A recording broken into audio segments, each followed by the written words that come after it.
My daughter said, "Mom, make me an authorized person at the bank just in case." 2 months later, when I came to the bank, the teller said, "Your account is closed." What? Your daughter withdrew all the money using the power of attorney 2 days ago. Good day, dear listeners. It's Clara again. I'm glad you're here with me. Please like this video and listen to my story till the end and let me know which city you're listening from. That way, I can see how far my story has traveled. My life had always been simple, predictable, comfortable. At 72, I lived in a modest 2-bedroom house in suburban Ohio, the same house where I'd raised my daughter Jennifer. My husband passed 11 years ago, leaving me with his pension, my Social Security, and a savings account I'd built carefully over decades. Nothing extravagant. Just enough to feel secure, to know I wouldn't be a burden to anyone. I gardened, volunteered at the library on Tuesdays, played bridge with Margaret and Susan every Thursday evening. I thought I had everything figured out. Jennifer had always been my pride. Successful, independent, working as a regional sales manager for a pharmaceutical company. She lived an hour away with her husband, Derek, and though we didn't see each other weekly, we talked on the phone, exchanged texts, maintained what I believed was a close, loving relationship. She was my only child, my everything. It started last spring, so innocuously I almost missed it. Jennifer began visiting more frequently, once a week, sometimes twice. At first I was delighted. What mother wouldn't be? We'd have coffee in my kitchen. She'd ask about my health, my finances, whether I was managing everything okay on my own. "Mom, you're getting older," she'd say, concern creasing her forehead. "What if something happens and I can't access your accounts to help you? What if there's an emergency?" The concern seemed genuine, loving even. But there was something else beneath it, an urgency I couldn't quite place. She brought it up again and again, always circling back to the same suggestion. You should add me as an authorized person on your bank account. Just as a precaution. Just in case. I resisted at first. Not because I didn't trust her. How could I not trust my own daughter? But because I valued my independence. I'd managed my own finances for over 50 years. Why would I need help now? But Jennifer was persistent. Gently persistent. She'd mention horror stories she'd heard at work. Elderly parents who'd had strokes, whose accounts were frozen for months while families scrambled for legal access. "It's just smart planning, Mom," she'd insist. "Practical. It doesn't mean anything will happen. It's just in case." Eventually, I relented. It seemed harmless enough, didn't it? A precautionary measure. An act of love and trust between mother and daughter. We went to the bank together on a Tuesday afternoon in late April. Jennifer smiled warmly at the banker, held my elbow as we walked to the desk, filled out most of the paperwork herself. "See, Mom? Easy. Now you don't have to worry about anything." I didn't worry. That was my first mistake. The weeks that followed were unremarkable. Jennifer's visits became less frequent. She was busy with work, she said, a new project demanding overtime. I didn't think much of it. Life returned to its comfortable rhythm. Garden, library, bridge with the ladies. Then came that Monday morning in late June. I needed to withdraw cash for a weekend trip to visit my cousin in Pennsylvania. I drove to the bank, walked up to the counter, handed my withdrawal slip to the young teller, a girl named Brittany who always remembered my name. She typed something into her computer, frowned, typed again.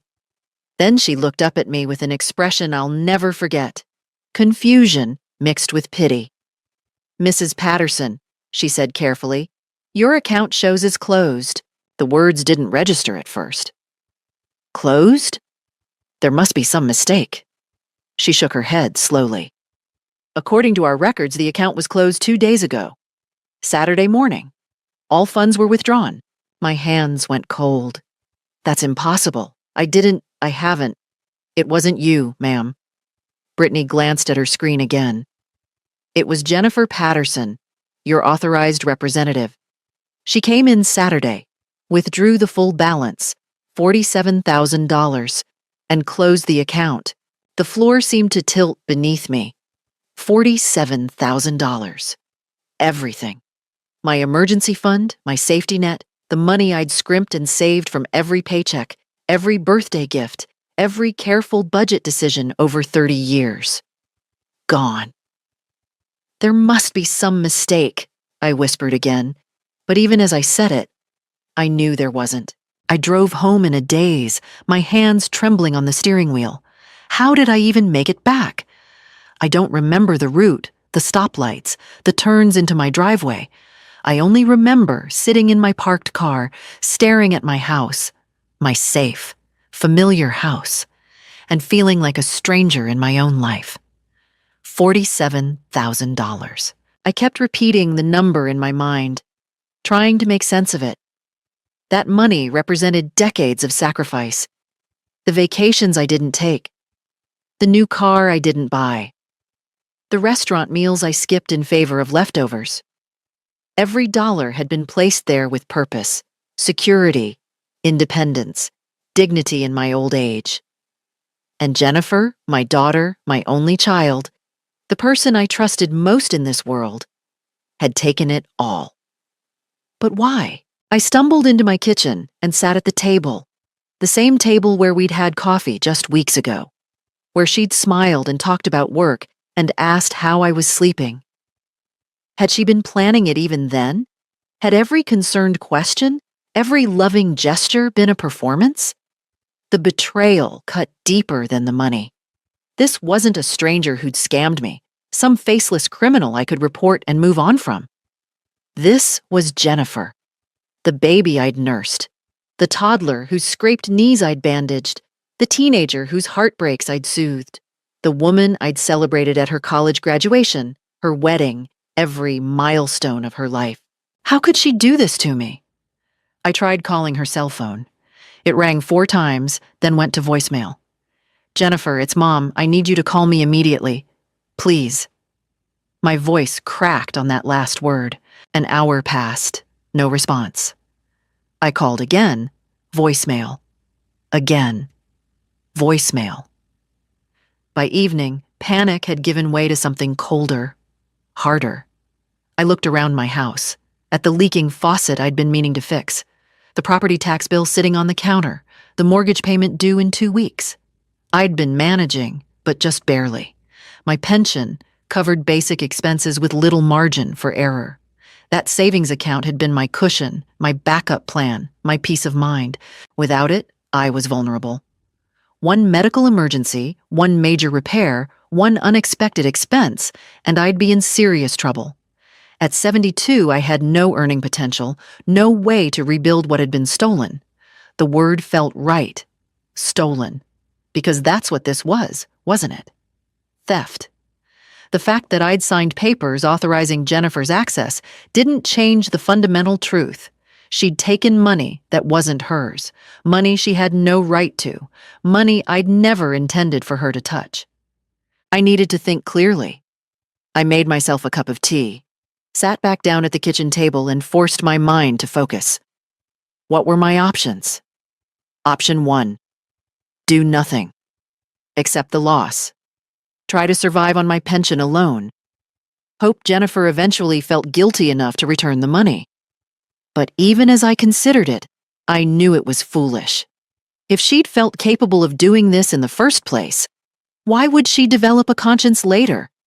And more importantly, why should I make this easy for her? Option 2. Confront her directly, demand the money back, appeal to her sense of decency and family loyalty. But would that work? She'd already ignored my calls. She'd already proven herself capable of profound deception. What made me think she'd suddenly become reasonable? Option 3. Take action. Real action. Legal action. The thought frightened me. I'd never been a confrontational person, never been involved in anything remotely legal beyond signing mortgage papers and writing a will. The idea of lawyers, police reports, potential courtrooms made my stomach clench. Jennifer was my daughter. Could I really do that to her? But then I thought about the alternative. Letting her get away with it, allowing myself to become a victim, surrendering my security without a fight. What kind of message would that send? What kind of precedent would that set? Number. No, I couldn't do that. I walked to my home office, a converted spare bedroom where I kept my important papers, and began pulling files. Bank statements from the past year, the authorization form I'd signed at the bank, my will, my pension documents. I spread everything on the desk and started taking notes, documenting everything I could remember, dates, conversations, the timeline of Jennifer's increasing visits, and pressure. My hand was steadier now. The fear was still there, coiled tight in my chest. But something else had joined it. Determination. By midnight, I had the beginnings of a plan. First thing tomorrow, I would go back to the bank and request copies of all transaction records. I needed documentation, proof of exactly what had been taken and when. Then I would consult a lawyer. I didn't know any lawyers personally, but Margaret's son was an attorney in Cleveland. She'd give me his number, and I would find out exactly what my legal options were. Jennifer had made a choice. She'd chosen to betray me, to steal from me, to treat me not as her mother, but as an easy mark. Now I would make my choice. I would fight back. Tuesday morning, I was at the bank when it opened. Brittany, the young teller, looked surprised to see me back so soon. I asked to speak with a manager, and within minutes I was sitting across from Mr. Harrison, a balding man in his 50s who'd handled my account for years. Mrs. Patterson, he said gently, clearly uncomfortable. Brittany mentioned what happened. I'm very sorry, but the withdrawal was completely legitimate. Your daughter had full authorization. I understand that, I interrupted, my voice firmer than I felt. I'm not disputing the legality of her access. I need copies of all transaction records for the past 6 months. Every withdrawal, every deposit, everything. He blinked, surprised by my directness. Of course. May I ask why you need personal reasons? I said. How soon can you have them ready? Within an hour, I walked out of the bank with a thick envelope of statements. I sat in my car and reviewed them carefully, and that's when I saw it. The pattern I hadn't noticed before. The $47,000 hadn't disappeared all at once. Over the past 8 weeks, there had been smaller withdrawals. 2,000 here, 3,000 there, 1,500, 4,000. Small enough not to trigger alerts, spread out enough to seem potentially legitimate. Jennifer had been siphoning money gradually, testing the waters, making sure no one would notice or intervene. And then, on that Saturday morning, she'd cleaned out what remained and closed the account entirely. This wasn't an impulsive act. This was calculated, planned, methodical. The realization made my hands shake, not with fear this time, but with anger. I drove straight to Margaret's house. She answered the door in her gardening gloves, took one look at my face, and pulled me inside. Helen, what's wrong? I told her everything. She listened without interrupting, her expression shifting from shock to outrage. When I finished, she immediately reached for her phone. I'm calling David right now.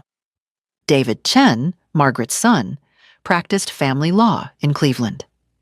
He agreed to see me that very afternoon, squeezing me between appointments as a favor to his mother.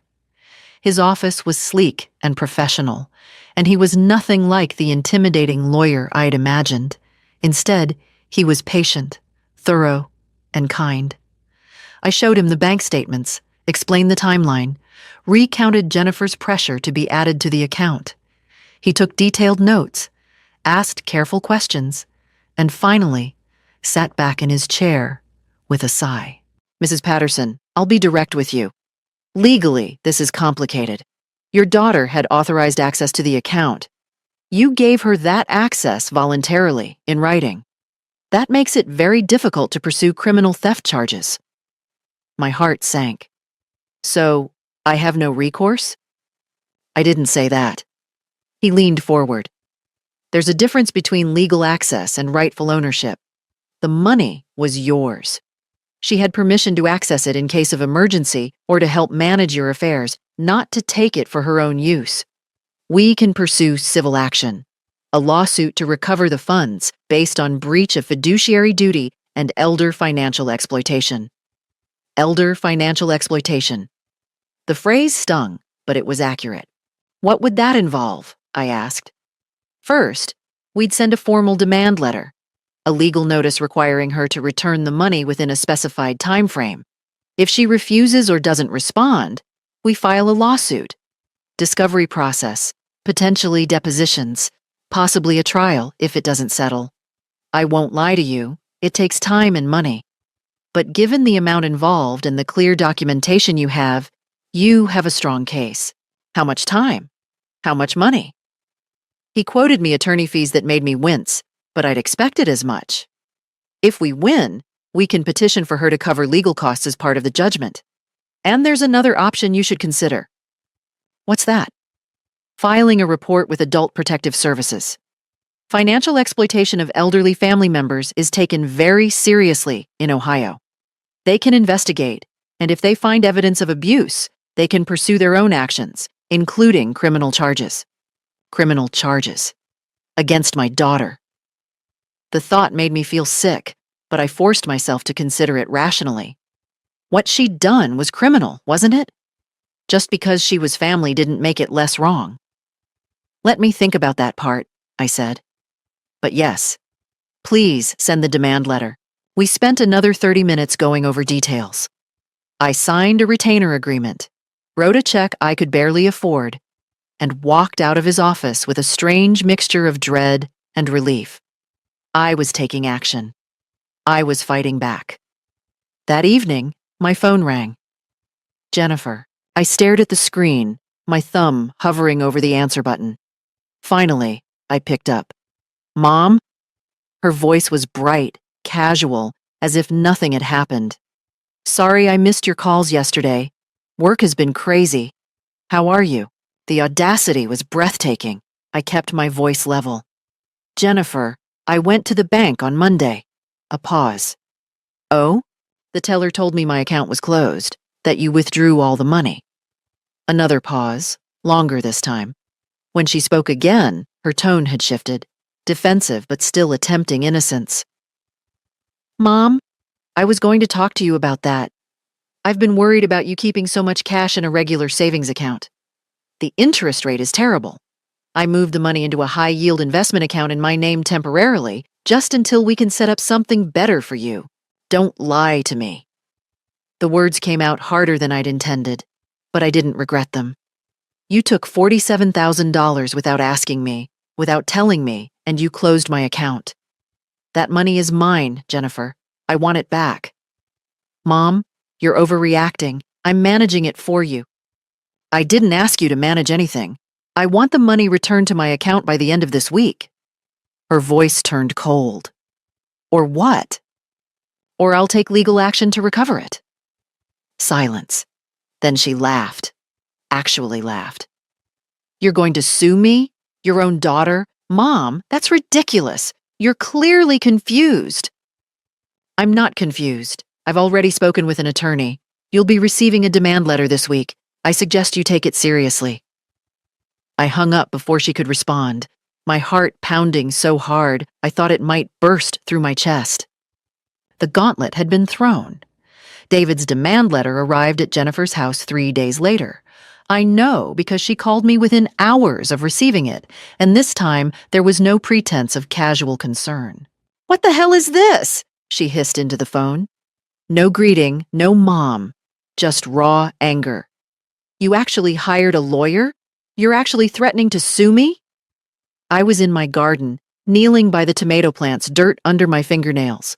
Something about working with soil steadied my nerves. Jennifer, the letter is clear. Return the money, and there's no lawsuit. This is insane. I'm your daughter. I'm trying to help you, and you're treating me like a criminal. You took $47,000 without my permission. What would you call that? I call it financial planning. I call it making sure you're taken care of. Her voice was escalating, becoming shrill. You don't understand investments, Mom. You don't understand modern banking. I was protecting your assets. Then show me the account. Show me these investments you claim to have made in my name. Silence.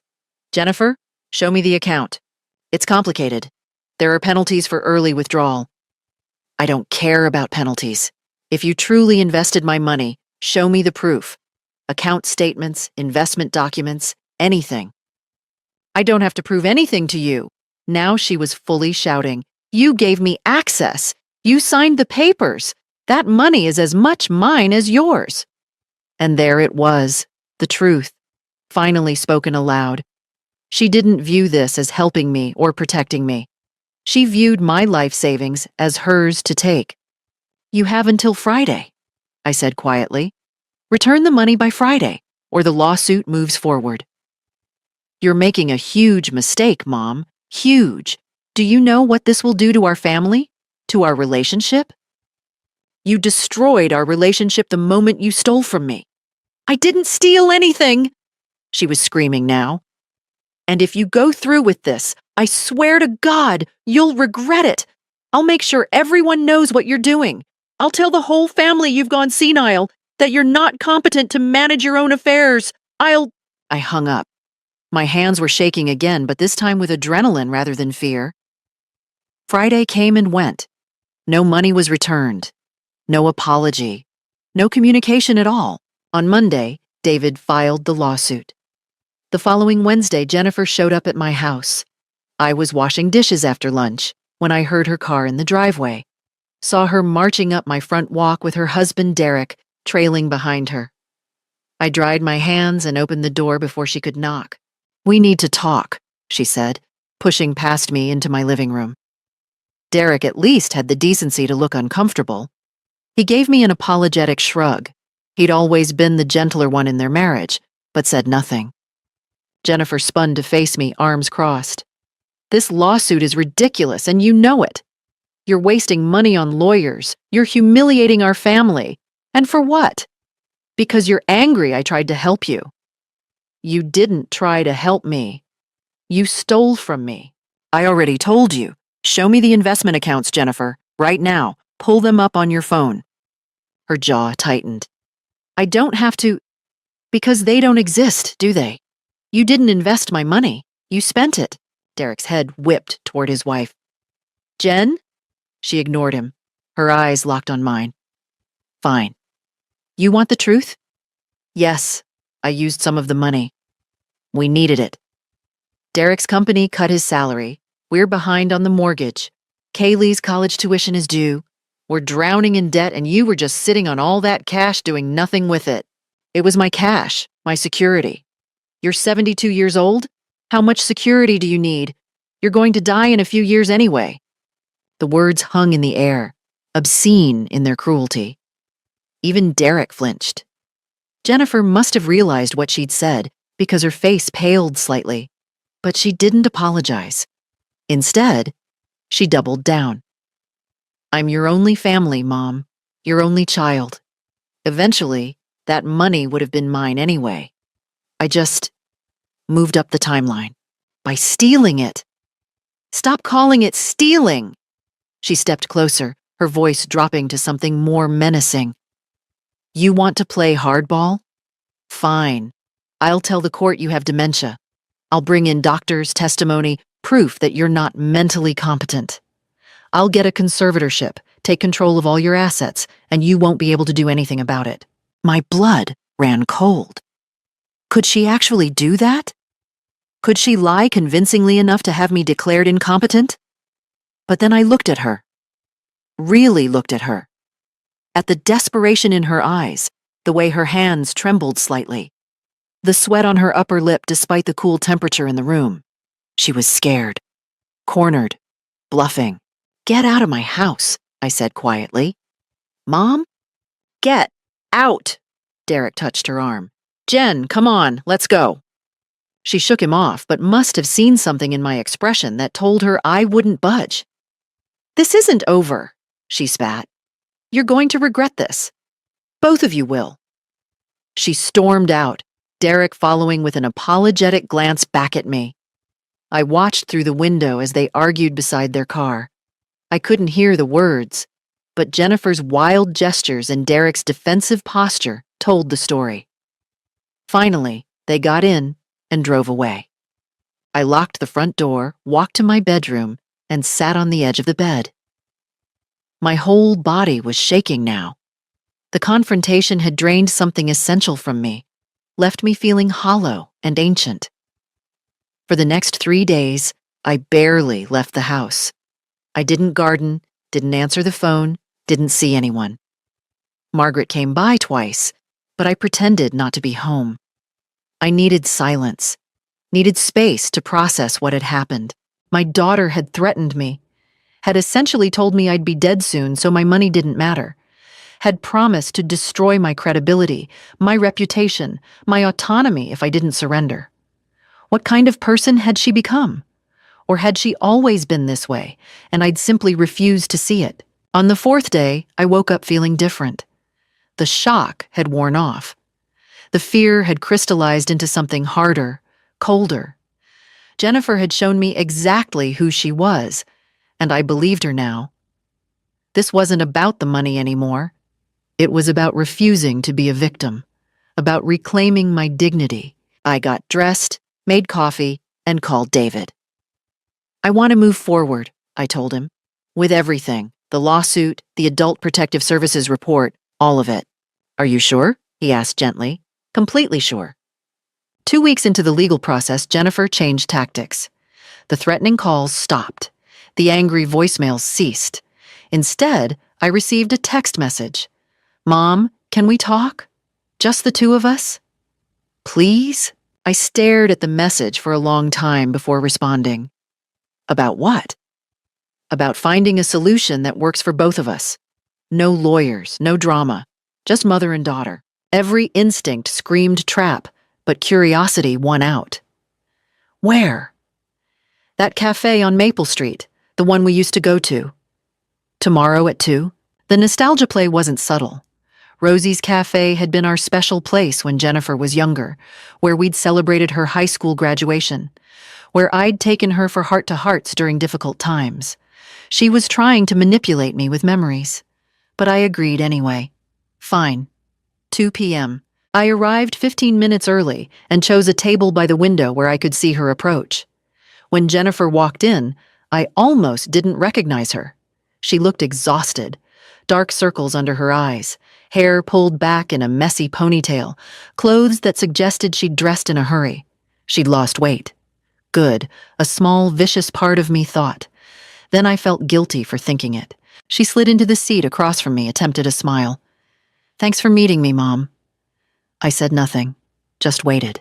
She ordered coffee she didn't drink, fidgeted with the spoon, and finally looked at me directly. I've been thinking a lot about what you said, about what I did, and you're right. I should have asked permission. I should have been more transparent. Still, I waited. Derek and I have been talking, and we think we can work out a compromise. We can pay you back, not all at once, but in installments. $5,000 now, then $1,000 a month until it's all returned. I did the math quickly. At that rate, it would take over 3 years to get my money back, and that was assuming they actually made the payments consistently, which seemed unlikely given their financial situation. Where would the initial $5,000 come from? I asked. Derek's parents offered to help. They don't want this family torn apart over money. Ah, so Derek's parents knew. Jennifer was expanding the circle of people who viewed me as the villain in this story, the unreasonable old woman suing her own daughter over money that would eventually be hers anyway. And the monthly payments? I pressed. We'd manage. Cut back on things, adjust our budget. She reached across the table, tried to take my hand. I pulled it back. She flinched, but continued. Mom, I know I hurt you. I know I broke your trust. But I'm your daughter. Your only child. Doesn't that count for something? Doesn't our whole relationship matter more than money? There it was. The guilt trip, delivered with just the right mixture of remorse and wounded innocence. 3 months ago, it might have worked. 3 months ago, I might have folded, accepted the crumbs she was offering, prioritized family peace over my own interests. But I'd spent the past weeks examining my entire relationship with Jennifer through a new lens, and I'd seen things I'd previously ignored. The way she'd always come to me when she needed something, co-signing her car loan, babysitting at the last minute, lending money for emergencies that never quite got repaid. The way our conversations always seemed to center on her problems, her needs, her life, while my concerns were dismissed as minor or unimportant. I'd been useful to her. That's what I'd been. A resource to be tapped, a problem solver, a convenient solution. Not a person with my own needs, my own dignity, my own right to security and respect. Our relationship does matter, I said finally. That's exactly why what you did is so unforgivable. You didn't just steal money from me, Jennifer. You exploited my trust, manipulated my love for you, and when caught, you threatened to have me declared incompetent. You told me I'd be dead soon anyway, so the money didn't matter. She had the decency to look ashamed. I didn't mean that. I was angry. I said things I shouldn't have. But you did say them, and you meant them in that moment. You showed me exactly what you think of me. So what then? You're just going to destroy our family? Take me to court? Drag us through the legal system? Make sure everyone knows our private business? You destroyed our family when you committed fraud against me, I said calmly. You made the choice. You're just angry that there are consequences. $5,000 now, Mom, plus monthly payments. That's a fair offer. It's not enough. Her expression hardened. It's all we can do. No, I said. What you can do is return the full amount immediately. Liquidate whatever you bought with my money, the cars, the vacations, the luxury items, whatever you spent it on. Take a loan if you have to, but return my money in full within 30 days. That's impossible. Then we proceed with the lawsuit. I stood, dropping a $5 bill on the table for my untouched coffee. And just so you know, I've also filed a report with Adult Protective Services. They'll be investigating the financial exploitation claim. Her face went white. You did what? Exactly what you forced me to do. Take responsibility for your choices, Jennifer, or don't. But either way, I'm done being your victim. I walked out of the cafe without looking back. The next day, Derek called. I almost didn't answer, but something made me pick up. Helen, Mrs. Patterson, it's Derek. Please don't hang up. His voice was tight, stressed. I waited. Jennifer didn't want me to call, but I need you to know something I didn't know about the money, about any of it. She told me you'd given her the money as an early inheritance, that you'd wanted to help with our debt. I only found out the truth during that argument at your house. Okay, I said neutrally. I told her she needs to make this right. I told her she needs to return the money, that what she did was wrong. But she's not thinking clearly. She's terrified of the lawsuit, of the investigation, of what this means for her reputation. She works in sales. If word gets out that she's being investigated for elder abuse, she could lose her job. That's not my problem, Derek. I know. I'm not asking you to drop the case. I'm just asking, is there any way to resolve this that doesn't destroy her completely? It was the first time anyone from their side had acknowledged the reality of what Jennifer had done without making excuses. The first time anyone had validated my position. She returns the full amount within 30 days, I said. Every penny, plus my attorney fees. And she signs a written admission of what she did, not for public disclosure, but for legal documentation. If she does that, I'll withdraw the lawsuit. But the Adult Protective Services investigation will proceed regardless. That's out of my hands now. I'll talk to her, Derek said quietly. I'll talk to my parents too, see if they can help with a loan. Thank you for being reasonable. I'm not being reasonable, Derek. I'm being merciful. There's a difference. After I hung up, I sat in my quiet house and felt, what? Not victorious, not happy, just tired.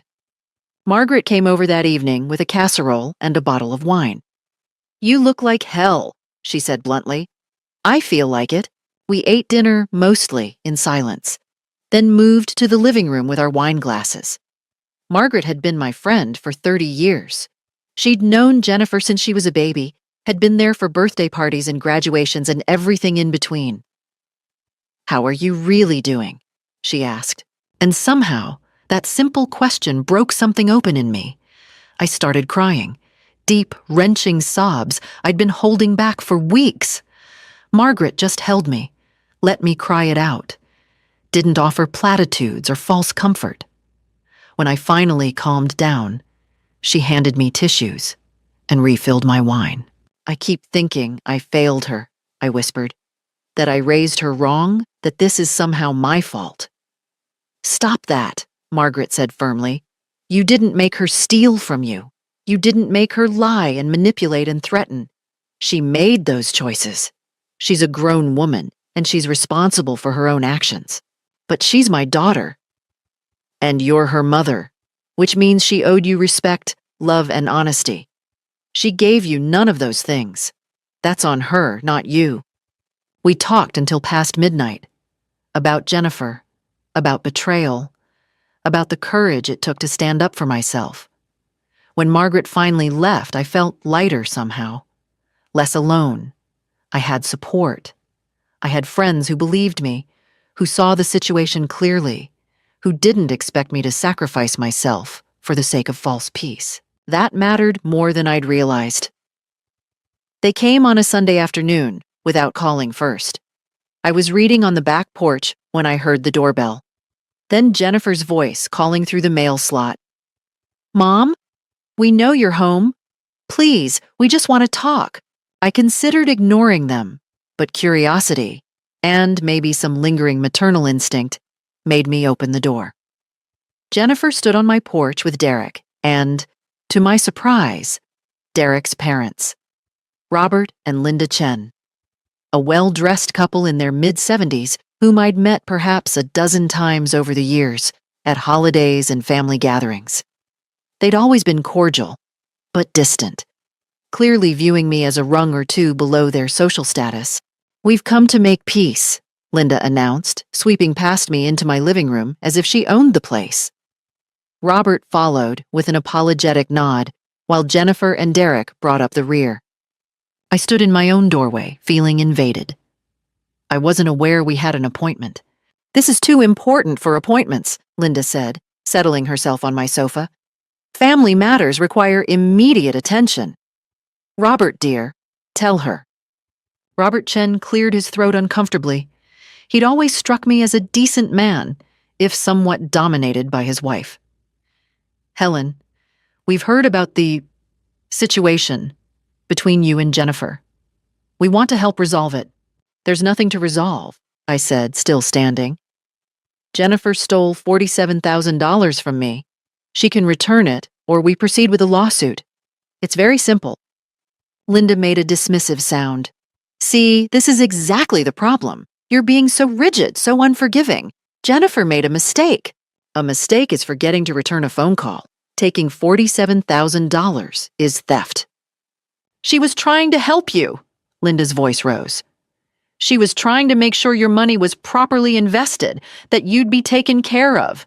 And instead of being grateful, you've turned this into some ridiculous legal drama. The gaslighting was impressive in its shamelessness. I looked at Jennifer, who had the decency to stare at the floor. Did you tell them the truth? I asked her. Did you tell them you took the money without asking? That you spent it on your own debts? That you closed my account without my knowledge or permission? Jennifer's jaw tightened. I told them we had a misunderstanding about a misunderstanding. I laughed, a sharp, bitter sound. Is that what we're calling fraud now? You see? Linda turned to her son. This is what I meant. She's being completely unreasonable. Derek shifted uncomfortably. Mom, that's not... Derek, please. Linda cut him off with a look, then turned back to me. Helen, let's be practical. Jennifer and Derek are drowning in debt. Derek's salary was cut, they have a mortgage, a child in college. They needed help, and you had money sitting in an account doing nothing. Yes, perhaps Jennifer should have asked first, but given your age and your stubbornness, can you really blame her for taking initiative? The manipulation was so blatant it took my breath away. She was actually arguing that Jennifer was justified in stealing from me because I was old and stubborn. My age is irrelevant, I said coldly, and my money is mine to do with as I choose. But it's going to be Jennifer's eventually anyway, Linda pressed. You have no other children, no other family. When you die, which, let's be honest, could be quite soon at your age, that money goes to her. So what's the harm in her having access to it now when she actually needs it? Robert looked pained. Linda, maybe we should... I'm being honest, Robert. Someone has to be. She turned back to me. We've come here today to make you an offer. A very generous offer.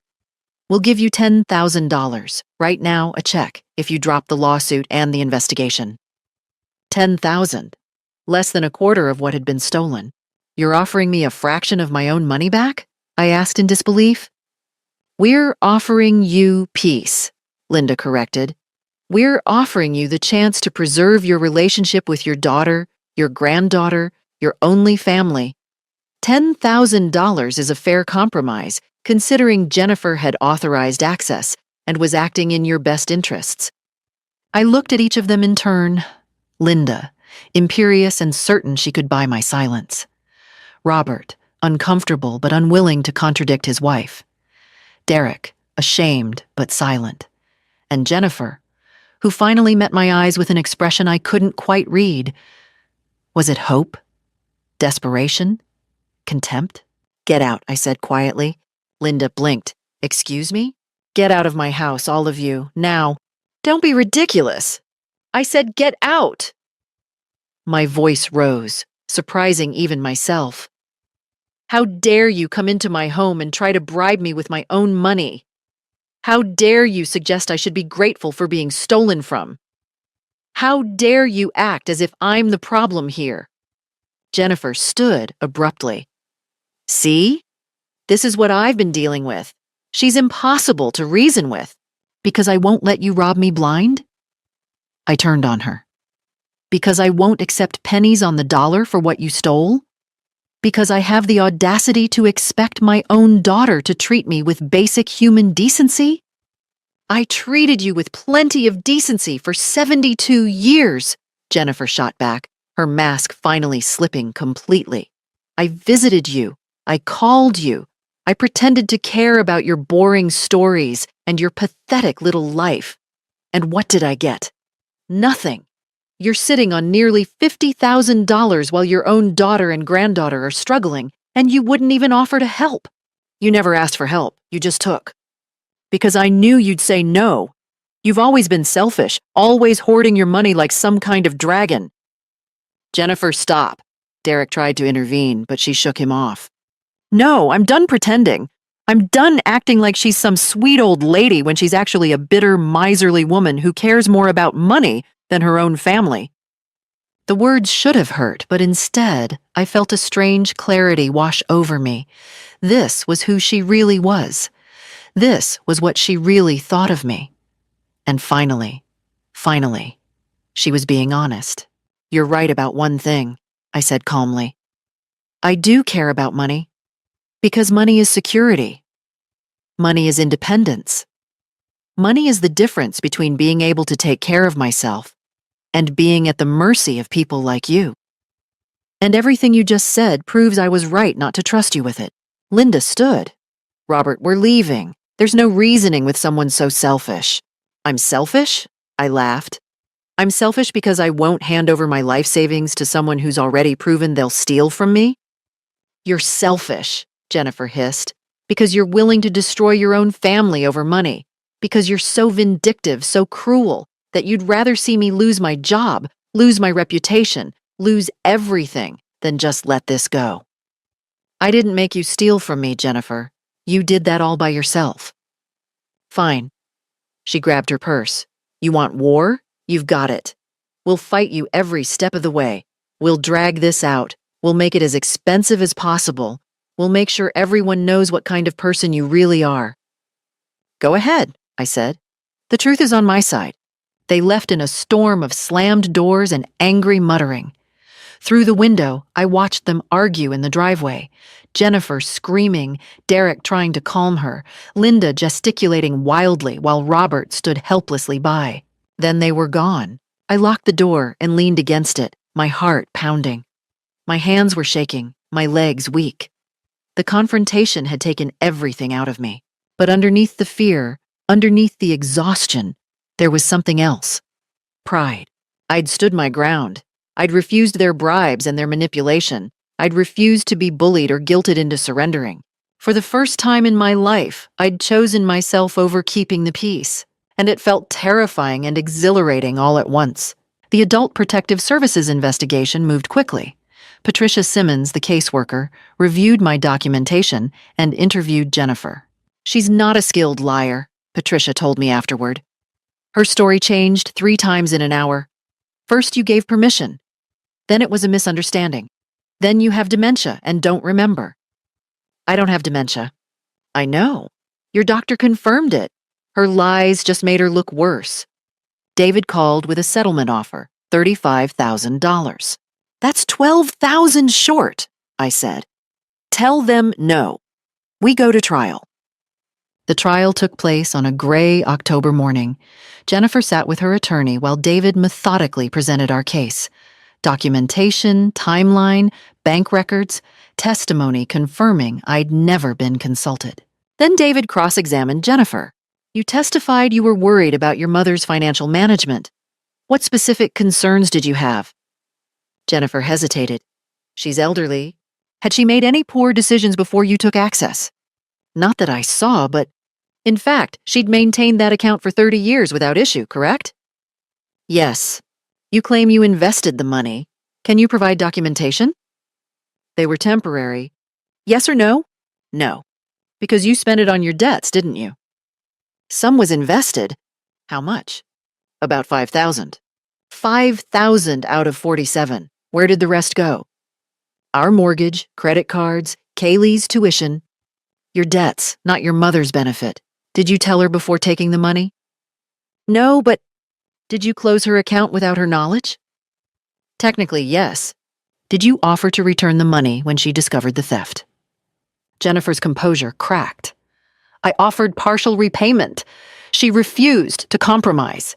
So your defense is she should have accepted partial repayment for stolen money. Objection, her attorney stood. Sustained, the judge said. But his expression told me everything. 2 weeks later, the ruling came. Judgment in my favor for $47,000 plus attorney fees and costs. Total, $53,000. The judge's written opinion was scathing. The defendant's actions constitute clear elder financial exploitation. Her attempts to avoid accountability demonstrate a troubling lack of moral character. I read those words 3 times at my kitchen table. The court had validated everything. Winning the judgment was one thing. Collecting was another. David initiated collection proceedings, wage garnishment, liens, asset seizure. Within a month, he'd placed a lien on Jennifer and Derek's house. Jennifer called, hysterical. You're taking our house, making us homeless. I'm collecting a debt you owe. If you'd returned the money when I asked, this wouldn't be necessary. Derek called 2 weeks later, his voice hollow. We're selling. We can't afford the house anyway, and with the lien, we can't refinance. We're moving in with my parents temporarily. This has destroyed us financially, and I'm filing for divorce. I can't be with someone who would do what she did. The house sold quickly. After the mortgage and lien, I got my $53,000 back in full. But the consequences didn't stop there. Patricia called. The prosecutor is filing criminal charges. Elder abuse and theft. If convicted, she's looking at probation and a criminal record. Jennifer's employer placed her on administrative leave pending the outcome. Without her income, she and Derek couldn't afford even temporary rent. In December, Jennifer's attorney negotiated a plea deal. Guilty to criminal conversion, 2 years probation, 200 hours community service, mandatory financial counseling, and a permanent criminal record.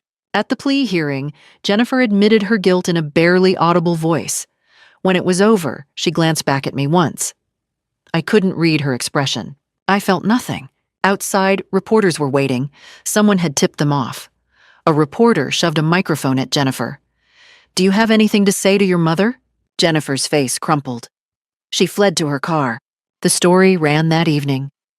Local woman pleads guilty to stealing from elderly mother. It included her photo, name, employer. By morning, regional outlets had picked it up.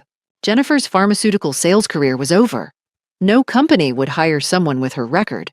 David called to congratulate me. "Complete victory, Helen. You got your money. She has a criminal record. Everyone knows what she did. You won." Had I won? I had my money, my vindication, my dignity, but I'd lost my daughter. 6 months later, my life had transformed completely. The $53,000 sat securely in a new account, with measures Jennifer couldn't breach.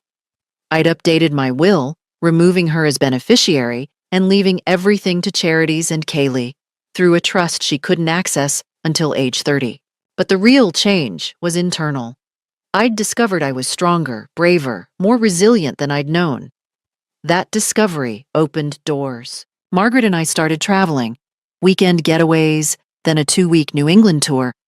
We stayed in bed and breakfasts, ate without checking prices, bought souvenirs without guilt. I could afford it now.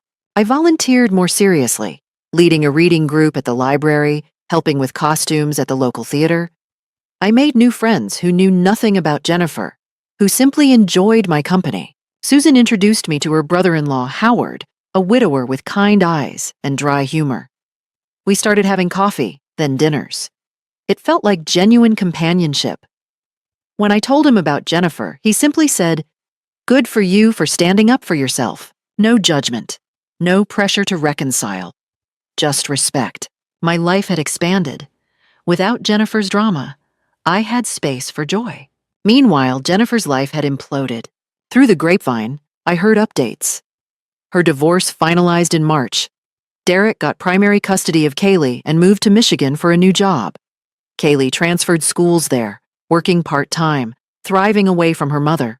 Jennifer was working as a cashier at a big-box store, the only job available with her record. From 6 figures to minimum wage. She'd moved into a studio apartment in a rough neighborhood, all she could afford. Linda and Robert had cut her off after the plea deal, ashamed of the scandal. Kaylee had blocked her number. Former friends avoided her. Her church suggested she find another congregation. She'd deleted all social media after being flooded with condemnation. She'd lost everything. One Sunday, I was gardening when a beaten sedan parked across the street. Jennifer. She approached slowly, looking gaunt and years older. "Hi, Mom. I wanted to see if you were okay." "I'm fine. I've been in therapy. I wanted to make amends. I stole from you, manipulated you, betrayed you. I destroyed my own life, but I gave you the ammunition. I understand that now. I don't expect forgiveness. I just wanted you to know I understand what I took, not just money, but your security and trust." And we stood in silence. I felt nothing. No maternal love, no urge to comfort her. Just cool observation of a stranger who'd once been my daughter. "Thank you for telling me," I said. "But we have nothing else to say." She nodded, tears falling. "I hope you're happy, Mom." She drove away. I stood in my blooming garden and felt at peace. She was gone. The threat was gone. I was free. Looking back now, I've learned that family doesn't excuse betrayal. Love doesn't mean accepting abuse. And sometimes, the kindest thing you can do, for yourself and even for the person who wronged you,